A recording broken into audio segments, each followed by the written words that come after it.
We hear another EasyJet ease the camera clicking hoi polloi into Antibes, this playground of multimillionaires. Here, where once Picasso worked, and before him Monet, where Matisse swam through blue air and was terrified. I have been privileged to do a gig to launch my book. This poem, which I performed as part of the show, is in honor of a very different terrain.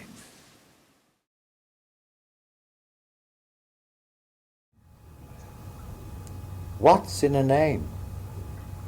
Although you know I'm curious to find names. The grasses, left so far, near 70 years behind. Unerringly, I'd take you to the place once called Told Field, where, ignorant of botany, I played amongst its yield of now. With the aid of a plant book I will tell you. Sweet vernal grass, Timothy, Yorkshire fog, and meadow fescue, perennial ryegrass, crested dog's tail, common sedge. I look back in the distance from the elderly frayed edge of life and see the wild, neglected place.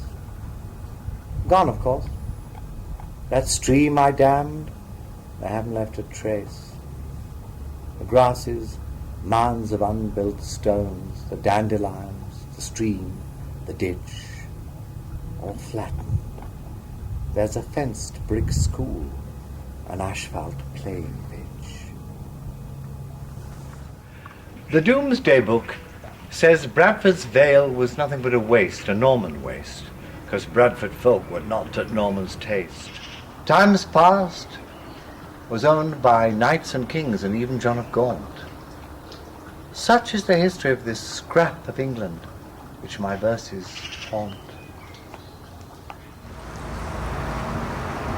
On the eastern side, a dry stone wall, and over it the railway cutting.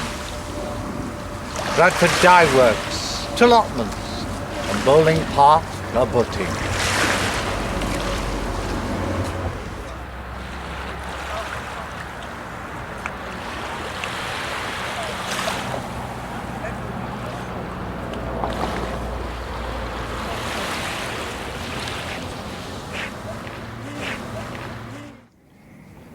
That north was round streets back-to-backs where its road weren't even cobbled. Westward, new houses, pebble-dashed, where folk were mollycoddled. Bathrooms inside lavatories, back gardens, place for cinders, gardens at the front and all, and leaded light bay windows.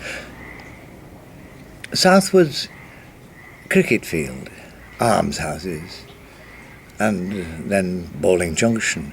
Nobody seemed to need Told Field. They thought it served no function. And all around was Bradford, built upside of 7 hills. Dad was down Springmill Street in one of dark, satanic mills. Mother, with her ration books, shopping down at Grundy's, scouring doorstones, washing, ironing, turning mangle Mondays. Billy was in Tard AF, teaching Morse code in Ceylon. His photo was in Pembroke Street, and airmail forms it wrote home on. 'Tis writ that John of Gaunt in silver armour progressed o'er his ground. Can't promise thee he graced the bit on which I could be found. Brother Billy he'd played there and called it Dibby's Field. I never heard of him, so I suppose his fate was sealed. Before I'd trod this earth, old Dibbid met his maker, and left this grassy scrap of note, of which I was the taker. Told Field's liberty was mine, and all the kids I played with. Its grass, its stones, its mud, its water, our dreams were made with. 9/10 at law, best part was ours. Choose whoever owned or bought it. Name the lessons lads must learn and lasses. Told Field taught it. The waterways and houses, castles, schemes that we devised hurt nobody. Gaunt, King Richard, well, they would have been surprised. I barter with my friends and foes and learnt to coexist. I learned when I must give ground, when I should resist. I made my small advances and coped with my reversals.